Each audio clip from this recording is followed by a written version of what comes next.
जय माता दी दोस्तों, आप सभी का मेरे चैनल पर स्वागत है। कैसे हैं आप सब? आई होप आप सब बहुत अच्छे हो। माता रानी की कृपा आप सब पर बनी रहे। सो दोस्तों, आज का जो वीडियो है, आज का जो विषय है वो है तेरस का, धनतेरस का। जी हाँ, धनतेरस का आज का जो विषय है वो है धनतेरस का। धनतेरस पे जो हम दिवाली में पूजा पाठ करते हैं, जो भी सामग्री हम धनतेरस पे ले आते हैं, उसी की पूजा हमें दिवाली पे करनी होती है। जो भी धन धन का अर्थ यहाँ पर है कि हम जो जो सामान खरीदते हैं, माँ लक्ष्मी से रिलेटेड जो भी चीज़ होता है, वो सारी चीज़ें जितनी हम खरीदते हैं उनकी पूजा हमें दिवाली पे करनी चाहिए। और धनतेरस पे खरीदारी हम इसलिए करते हैं क्योंकि हम माँ महालक्ष्मी का पूजन विधिवत कर सकें। इस दिन धन्वंतरी जी अमृत कलश लेकर प्रकट हुए थे समुद्र मंथन से, एक मान्यता ये भी है।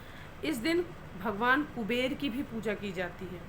जी हाँ, कुबेर जी की भी पूजा आज के दिन की जाती है, यानी धनतेरस के दिन। ठीक है, तो आज का जो विषय है वो है कि हमें क्या क्या खरीदना चाहिए, क्या नहीं खरीदना चाहिए, कौन सी वो चीज़ें हैं जिन्हें हमें घर में ज़रूर खरीदना चाहिए। किस मतलब आप कुछ खर्चा करें या ना करें, वो चीज़ आपको ज़रूर लानी है। तो वो कौन सी है विशेष चीज़ जिसे लाना घर में अति आवश्यक होता है। दूसरा, हमें खरीदारी किस मुहूर्त पे करनी है। जी हाँ, खरीदारी का भी बहुत हमारे जीवन पर प्रभाव पड़ता है। आपको पता है, जैसे प्रदोष काल होता है, अभिजीत मुहूर्त होता है, चौघड़िया मुहूर्त होते हैं, अमृत मुहूर्त होता है, विजय मुहूर्त होता है, लाभ मुहूर्त होता है। ये सारे मुहूर्त जो होते हैं ना, इनमें ही हमें खरीदारी करनी चाहिए, जिससे हमारे घर में बरकत बनी रहे। और धनतेरस के दिन हम विशेष चीज़ें खरीदते हैं जो माँ महालक्ष्मी को बहुत ही प्रिय है, बहुत प्रिय है माँ महालक्ष्मी को, इसलिए हम वो सारी चीज़ें खरीदते हैं।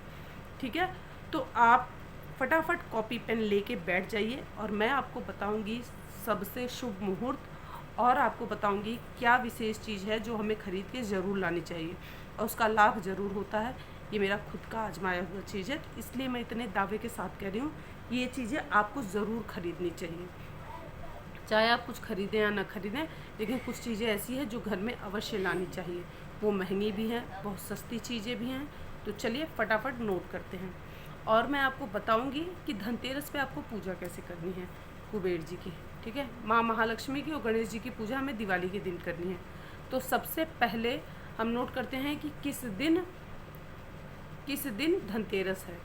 तो इस बार इस साल धनतेरस 2024 में 29 अक्टूबर 2024 दिन मंगलवार के दिन है। ठीक है, तो आपको धनतेरस 29 तारीख को मनानी है, यानी दिन मंगलवार को मनानी है। अब शाम का जो पूजा का शुभ मुहूर्त है वो है शाम को 6:31 से लेके रात 8:13 तक। ये पूजा का शुभ मुहूर्त है। इस समय आप पूजा करेंगे 6:31 से लेके 8:13 तक। ठीक है, अब हम आते हैं कि हमें खरीदारी सुबह कितने बजे करनी है, कौन सा शुभ मुहूर्त है, किस मुहूर्त में हमें खरीदारी करनी चाहिए। ठीक है, तो मुहूर्त सारे बहुत अच्छे हैं और मैंने सब कुछ बहुत डिटेल में लिख लिया है। तो सबसे पहले सुबह हम जैसे खरीदारी करने के लिए जाना है, तो सबसे पहले जो शुभ मुहूर्त है वो है लाभ मुहूर्त। वो है 10:41 से लेकर 12:05 तक सुबह के। ठीक है, उसके बाद आप खरीदारी कर सकते हैं। उसके बाद अभिजीत मुहूर्त है 11:42 से लेकर 12:27 तक। मैं फिर से एक बार रिपीट कर दे रही हूँ। पूजा का जो शुभ मुहूर्त है शाम के समय वो है 6:31 से लेकर रात के 8:13 तक शाम के समय का है। और फिर उसके बाद है विजय मुहूर्त, लाभ मुहूर्त है 10:41 से लेकर सुबह के समय 10:41 से लेकर 12:05 तक। उसके बाद अभिजीत मुहूर्त है, उसमें भी खरीदारी करना बहुत शुभ माना जाता है। वो है 11:42 से लेकर 12:27 तक दोपहर के। ठीक है, उसके बाद जो चर मुहूर्त है, जो सबसे पहले सुबह के समय है, चर मुहूर्त, चौघड़िया मुहूर्त जो कहे जाते हैं, उसमें है सुबह 9:18 से लेकर 10:41 तक। हाँ, सुबह आप 9:18 से भी अपनी खरीदारी शुरू कर सकते हैं 10:41 तक चर मुहूर्त में। फिर उसके बाद लाभ मुहूर्त है 10:41 से लेकर 12:05 तक। ये सुबह और दोपहर का बता रही हूँ। उसके बाद मैंने आपको समय बताया है अभिजीत मुहूर्त का जो है 11:42 से लेकर 12:27 तक। फिर उसके बाद अमृत मुहूर्त है, वो है 12:05 से लेकर 1:28 तक। ठीक है। विजय मुहूर्त है, वो है दोपहर के 1:56 से लेकर 2:40 तक। खरीदारी के लिए सबसे शुभ समय है। तो पूरा मिलाकर मैं आपको बता देती हूँ कि आप सुबह 9:18 से लेकर दोपहर के 2:40 तक खरीदारी कर सकते हैं खूब अच्छे से। प्रदोष काल में भी आप खरीदारी करना चाहें तो कर सकते हैं। वैसे पूजा का समय होता है तो इसलिए दिन में खरीदारी का समय मैंने आपको बता दिया। प्रदोष काल में भी 5:38 से लेकर रात के 8:13 तक ये प्रदोष काल का समय है। इस समय भी आप चाहें खरीदारी कर सकते हैं। वृषभ काल है 6 शाम के समय 6:13 से लेकर 8:27 तक। ठीक है, ये वृषभ काल का है। और गोधूली बेला में जो पूजा मुहूर्त है 1:38 से लेकर है, जैसे एक तो मैंने आपको बता दिया 6:31 से लेकर 8:13 तक, और एक है गोधूली बेला में जो पूजा की जाती है 5:38 से लेकर शाम के समय 6:04 तक। आप इस समय में भी पूजा पाठ अच्छे से कर सकते हैं। और दीपदान, यम दीपदान का जो समय है वो 5:38 से लेकर 6:55 तक है शाम के समय। सो आशा करती हूँ कि आपने ये सारी जो मैंने मुहूर्त बताए हैं वो लिख लिया होगा अच्छे से। अगर आप कहें, मैं एक बार फिर से रिपीट कर दे रही हूँ, आप दोबारा से मिला लीजिए। ठीक है।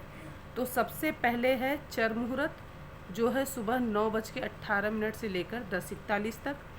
फिर उसके बाद नंबर 2 पे आता है लाभ। ठीक है। लाभ मुहूर्त है आपका 10:41 से लेकर दोपहर 12:05 तक।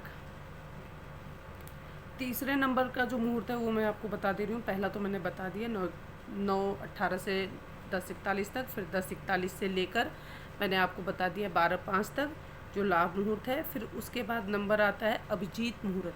जी हाँ, अभिजीत मुहूर्त सबसे अच्छा माना जाता है। इसमें पूजा पाठ कोई भी चीज़ आप आंख बंद करके कर सकते हैं। वो है 11:42 से लेकर 12:27 तक। फिर उसके बाद है अमृत मुहूर्त, जो है 12:05 से लेकर 1:28 तक दोपहर के। फिर उसके बाद आता है विजय मुहूर्त, जो 1:56 से लेकर 2:40 तक है। फिर प्रदोष काल के समय के आ जाता है शाम के समय। तो शाम के समय 5:38 से लेकर 8:13 तक। और फिर उसके बाद वृषभ काल है 6:13 से लेकर 8:27 तक। फिर इसके बाद आप गोधूली बेला की जो शुभ मुहूर्त होता है वो है 5:38 से लेकर 6:04 तक। और पूजा का समय मैंने आपको बता दिया है, वो 6:31 से 8:13 तक है। और यम दीपदान जो होता है, कल से ही सबके यहाँ दीपदान होने लगेंगे, वो है 5:38 से लेकर 6:55 तक जो दीपदान का समय है। अब मैं आपको बता देती हूँ कि पूजा पाठ में क्या क्या चीज़ें करनी है, और फिर उसके बाद मैं बताऊँगी क्या क्या चीज़ें लानी है। तो सबसे पहले कल धन्वंतरी जी की आप पूजा कर सकते हैं। उनकी फ़ोटो मिल जाती है, नहीं है तो आप एक कलश रख के आप पूजा कर सकते हैं। ठीक है। एक कलश रख के उसमें कलश जैसे तैयार किया जाता है वो मैंने कई बार वीडियो में बताया, वैसे कलश तैयार करके आप पूजा कर सकते हैं। कुबेर जी की आपके पास फ़ोटो हो, मूर्ति हो, उनका ध्यान आवाहन कर लीजिए। गणेश जी की पूजा कर लीजिए, कुबेर जी की पूजा कर लीजिए। जैसे ध्यान आवाहन करके पूजन किया जाता है उसी प्रकार से पंचामृत से स्नान कराइए। पहले उनका ध्यान करिए, आवाहन करिए, जल से पंचामृत से स्नान करवाइए, फिर जल से स्नान कराइए, फिर उन्हें उपवस्त्र पहनाइए, जनेऊ धारण कराइए, चंदन टीका लगाइए, और फिर उसके बाद माला फूल पहनाइए, इत्र लगाइए, और धूप दीप नैवेद्य, फिर उसके बाद आचमनी, फिर भोग, फिर आचमनी। उसके बाद आपको उन्हें पान का बीड़ा समर्पित करना है, और फिर उन्हें यथा उचित दक्षिणा देना है और अर्घ्य देना। इस प्रकार से आपकी पूजा पूरी हो जाएगी। गणेश जी की पूजा करनी है, कलश देव की पूजा करनी है, और ऐसे ही आपको कुबेर जी की पूजा करनी है। सो इस प्रकार से आप कल पूजा करेंगे। अब मैं आपको बता देती हूँ कि चौकी ज़रूर लगा लीजिएगा, चौकी पे लाल कपड़ा बिछाइएगा, नीचे ज़मीन पर रख कर पूजा ना करें। अब मैं आपको बता देती हूँ कि हमें क्या क्या लेके आना चाहिए और क्या नहीं खरीदना चाहिए। कल तो देखिए अपनी सामर्थ्य के अनुसार सब खरीदारी करेंगे। कोई गाड़ी खरीदता है, कोई एक सिक्का ही खरीद लेता है, तो सबसे पहले जो चीज़ है वो है हमें एक सिक्का खरीदना है चांदी का। चांदी का कुछ छोटा सा ही सिक्का खरीदिए, लेकिन सिक्का ज़रूर खरीद लीजिए। आपकी सामर्थ्य है तो आप गोल्ड का भी सिक्का ले सकते हैं। और नंबर 1 पे मैंने आपको बता दिया, चांदी की कोई भी चीज़ आप ले सकते हैं। चांदी का सिक्का या चांदी की कोई भी वस्तु आप लेना चाहें ले सकते हैं। स्वास्तिक हुआ, माता रानी के चरण पादुका जो आती है वो लेना चाहें, वो अपने ऊपर है।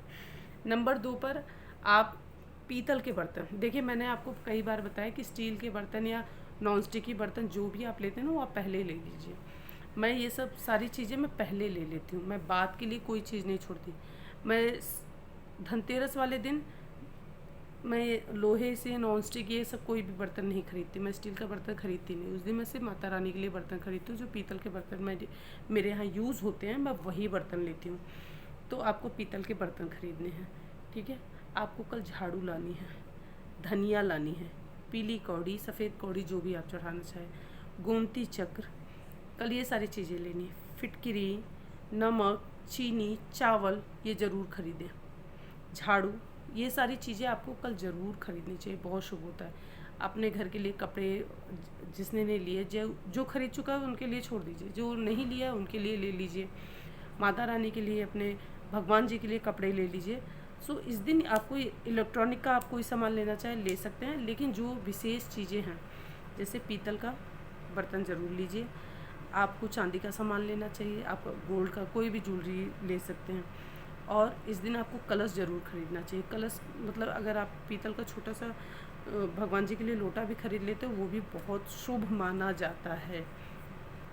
झाड़ू ज़रूर लेने, धनिया ज़रूर लेने, बतासे, कील, ये सारी चीज़ें आपको कल खरीद लेनी है। अगर आप खरीद चुके हैं तो कोई बात नहीं, लेकिन जो खरीदे हैं वो आपको सारी चीज़ें जो मैं बता रही हूँ वो ज़रूर खरीदना चाहिए। चीनी, नमक ये ज़रूर लाना चाहिए, फिटकरी ये ज़रूर लाना चाहिए, बतासे लाने चाहिए, ड्राई फ्रूट ज़रूर खरीदना चाहिए। जो सारी चीज़ें हैं ना ये बहुत शुभ मानी जाती है, माँ महालक्ष्मी को चढ़ते हैं। मखाने ज़रूर खरीद लीजिए। जो भी सारी चीज़ें आप खरीद के ला रहे हो सब एक जगह रख दीजिए, क्योंकि यही आप माँ महालक्ष्मी को समर्पित करेंगे, उन्हें चढ़ाएंगे, ठीक है। लक्ष्मी गणेश जी की मूर्ति खरीद कर लेके आइए। आपको लक्ष्मी गणेश जी की मूर्ति नहीं है अगर आपके पास, तो आपको लक्ष्मी गणेश जी की मूर्ति खरीद के लानी चाहिए। और एक ही में सटे हुए लक्ष्मी गणेश जी की मूर्ति न लाएं। पीतल का भी मूर्ति ले सकते हैं, चांदी का ले सकते हैं, मिट्टी का ले सकते हैं। नहीं कुछ ले सकते तो मिट्टी का कलश ले लीजिएगा, बहुत शुभ होता है। दिए वगैरह हर एक चीज़ लानी है। अब आपको कौन कौन सी चीज़ें नहीं खरीदनी चाहिए मैं वो बता दे रही हूँ। अब आपको इस दिन कोई भी नुकीली चीज़ें नहीं खरीदनी है। कैंची, चाकू, सुई ये सब चीज़ें मत खरीदिएगा, ठीक है। इस दिन आपको तेल नहीं खरीदना चाहिए। वैसे दिवाली के पर्व पे 5 दिन का जो ये दिवाली का त्यौहार होता है उस पर तेल नहीं खरीदा जाता। ये सारी चीज़ें आप पहले ही खरीद लीजिए, ठीक है। तेल नहीं खरीदनी चाहिए आपको, कोई भी नुकीली चीज़ें नहीं खरीदनी चाहिए जो धारदार होती हैं। काला वस्त्र न खरीदें जिससे नकारात्मकता उत्पन्न हो, ऐसी कोई भी चीज़ मत लीजिए। स्टील के, देखिए बहुत से सब स्टील के बर्तन ले लेते हैं बट नहीं लेना चाहिए। नॉन स्टिक वगैरह जो होते हैं ये सब नहीं खरीदना चाहिए, ठीक है। ये सब आप पहले ही ले लीजिए, उस दिन नहीं। इलेक्ट्रॉनिक का सामान आप कुछ भी ले सकते हैं, वो अपनी इच्छा के ऊपर है। हाँ, और इस दिन आपको पेन कॉपी ज़रूर खरीदना चाहिए, बही खाते खरीदने चाहिए। अपने बच्चों के लिए आपको पेन कॉपी ज़रूर खरीदें और पूजा करने के बाद यही बच्चों को देना चाहिए। माँ सरस्वती के रूप में इन्हीं की पूजा होती है। जैसे हम धन की चीज़ें खरीदते हैं माँ लक्ष्मी के लिए, वैसे ही हमें विद्या वाली चीज़ें भी ज़रूर खरीदनी चाहिए जो हम माँ महासरस्वती जी को भेंट करते हैं, उनके सामने चढ़ाते हैं। तो ये सारी चीज़ें थी जो मैंने आपको बता दी कि ये सारी चीज़ें आपको अवश्य ही लेनी चाहिए। घर में जो भी टूट फूट हो, जो भी कुछ दिक्कत हो, वो सब आज ही ठीक कर लीजिए। सब कुछ धनतेरस के दिन पूरी साफ़ सफाई करके, जाले वाले सब मार के, अच्छे से घर धो पोछ के एकदम रेडी करके अपना मंदिर सजा दीजिए, मेन गेट सजा दीजिए, रंगोली बनाइए। इस तरीके से आप पूरा विधिवत माँ भगवती का ये त्यौहार मनाइए। और कहते हैं ना, भाव की भूखी, अगर उन्हें ये पता है कि जब मेरे बच्चे जी जान से लगे हैं तो कोई छोटी मोटी चीज़ों की कमी वो नहीं देखेंगी। माँ है, माँ अपने बच्चों का भाव देखती हैं, न कि ये देखती हैं कि हाँ इसने मुझे ये चीज़ नहीं चढ़ाई। और आपको एक साल की बात बता दूं, मैं कमल पुष्प बहुत ढूंढी थी, उस साल नहीं मिल रहे थे, कोविड के बाद की बात है। इतना मैं ढूंढी, कमल का फूल मुझे मिल नहीं रहा था। और लास्ट में जब मिला, ये मुझे बोले जाने दे नहीं मिल रहा है तो माता रानी नहीं चाहती। मैंने कहा नहीं, मैं ढूंढ के निकालूंगी। आप विश्वास नहीं करेंगे, मैं ढूंढी, पता नहीं कहाँ कहाँ दौड़ी और जब मिला तो मैं रात में चढ़ाना भूल गई। यही है, देखिए ज़बरदस्ती होता है ना। मैं चढ़ाना भूल गई तो मैं अगले दिन माता रानी को चढ़ाई। मैंने कहा माता रानी लेके एक कमल का पुष्प बासी नहीं होता, मैं ये चीज़ आपको बता देती हूँ, ठीक है। सो इस तरीके से आप सारी ख़रीदारी कर सकते हैं। हाँ, आप इस दिन रत्न खरीदना चाहें तो आप रत्न खरीद सकते हैं। जैसे हम सोना चांदी वगैरह खरीदते हैं, वैसे आप रत्न खरीद सकते हैं। श्रीयंत्र खरीद सकते हैं, दक्षिणावर्ती शंख खरीद सकते हैं, बहुत ज़रूरी है। इस दिन अगर कोई श्रीयंत्र की स्थापना करना चाहता है, श्रीयंत्र लेना चाहता है, दक्षिणावर्ती शंख लेना चाहता है तो कमेंट करके बताइएगा। और इसी दिन खरीदा जाता है, इसी दिन खरीदा जाता है। तो और दिवाली पर तब आप स्थापना पूजन करेंगे, ठीक है। और रत्न वगैरह जो भी खरीदना होता है, मोती शंख वगैरह खरीदना होता है, सब इसी दिन खरीदा जाता है।